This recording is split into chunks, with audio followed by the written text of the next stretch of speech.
Hey everybody, happy Wednesday.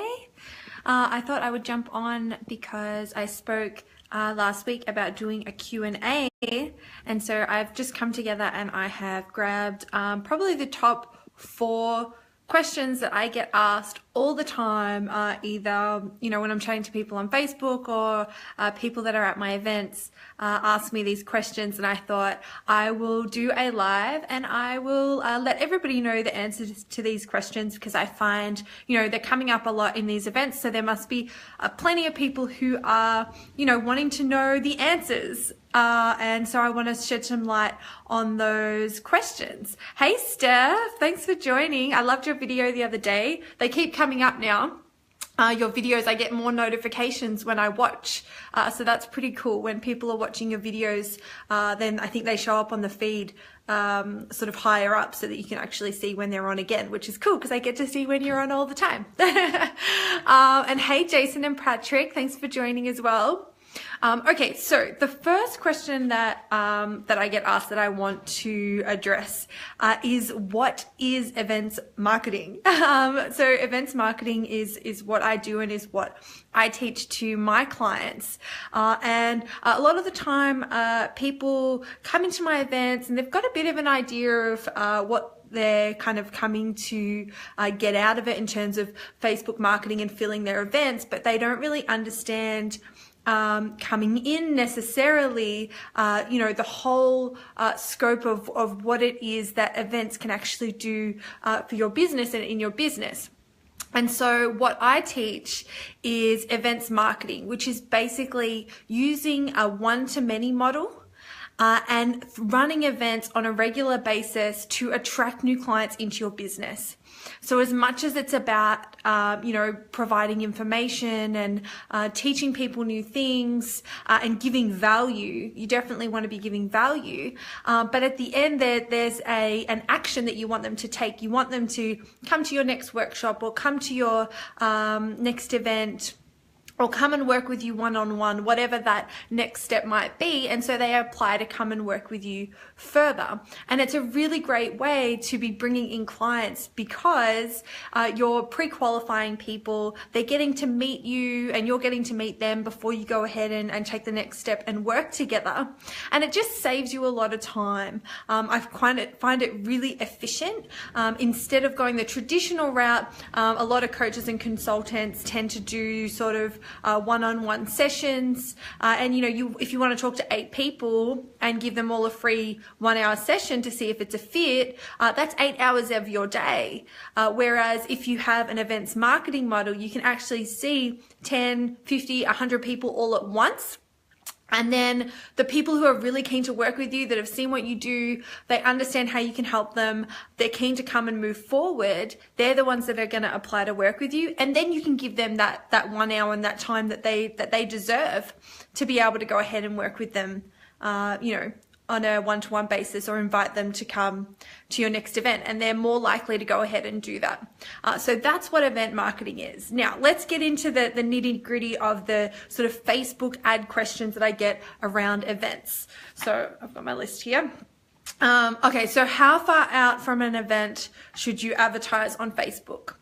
So this question I get, I think every single event somebody asks me this, and it's a really great question. Now, I recommend advertising 2 weeks out. 2 weeks is a great time frame to be putting, money and investment into Facebook ads for events, because it's about the time where people are willing to commit. Anything more than 2 weeks, if something sort of better comes along, they can easily sort of forget about why they were really keen to do it and hop out and go and do something else.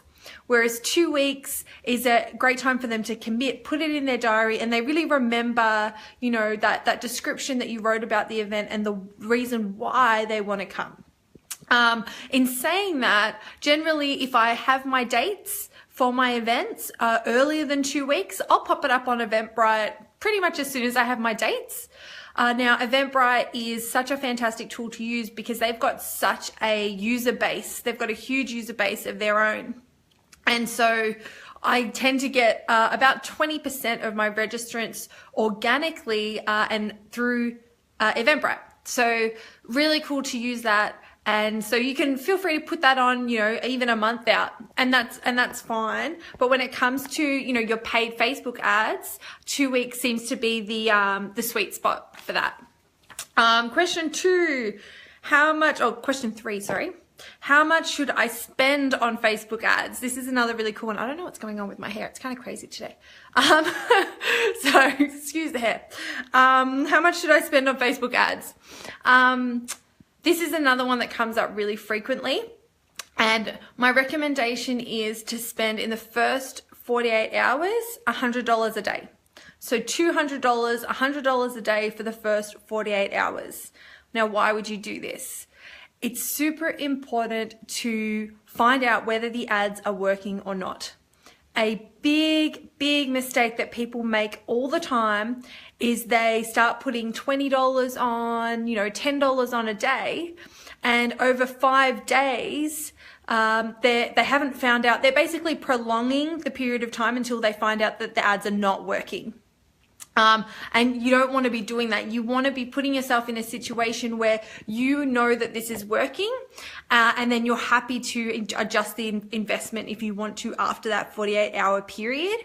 But if you put it on, you know, $10, $20 a day, what's going to happen is if it's not working, you're not going to find out until a week later, maybe even just before the event. You start realizing the registrations aren't coming through. You don't know whether the little shifts that you're making in the ads are actually having any impact. So if you're not getting registrations, having that minimal spend can really prolong the period of time for you to figure out what's going on. When you put in $100 a day for that first 48 hours, you can see straight away whether it's working or not, make a shift, get the ad to keep going, and then really find that perfect audience, the perfect targeting, all of that. Once you see those registrations coming through, and then you can decide, you know, how much you're going to invest from that point onwards. When you've got a really great audience, and you have an ad copy that is ranked highly on Facebook, so the quality score is really high as well, you're going to be paying, you know, really low amounts per click. And so you might not need to spend as much for the remaining amount of the campaign. But if you're still figuring that out, it might be a little bit higher. Okay, question 4. Do I have to do monthly maintenance on my ads? This is a really great one. Now, I'm talking specifically, to answer this question, I'm talking specifically about promoting your events. When you've got an event that's the same event that you're promoting, you know, once a month or twice a month or however often you're doing it.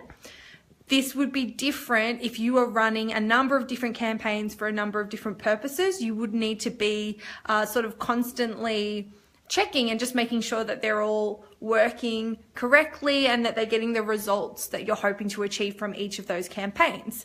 But when you're running events marketing, it's really quite simple, because once you've got the audience that's working effectively and you know that registrations are going to come through, you know how much you need to spend, you know what locations you need to target, you can set it up and have that do its thing, and you know that that is going to work. And it's the saying that I love to use on this is, you know, don't fix something that isn't broken. Now, that's not to say that this is going to work forever, because otherwise digital marketers wouldn't have a job if you could just sort of set and forget. So it's definitely not a set and forget, but it does mean that you can have it work for a number of events. You can have it work for 3 months.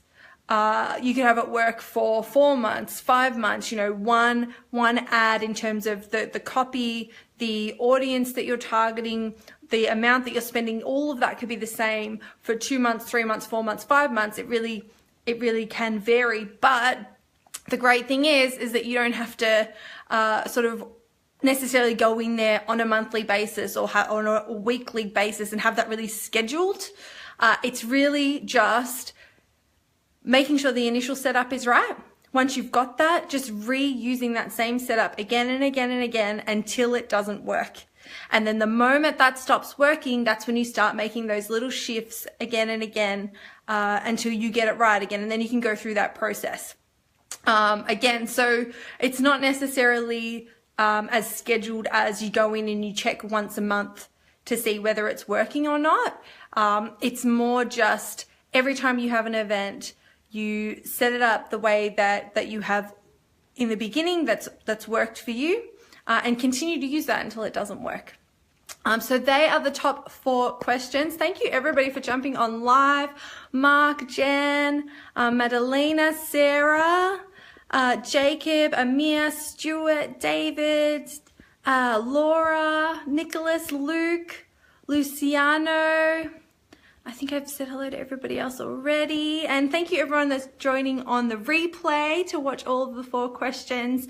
If you have any additional questions or if you want further information about any of the questions that I've responded to here, feel free to comment below or send me a private message and I will respond to you as soon as I can. Have a really great Wednesday and I'll speak to you all really soon. Bye.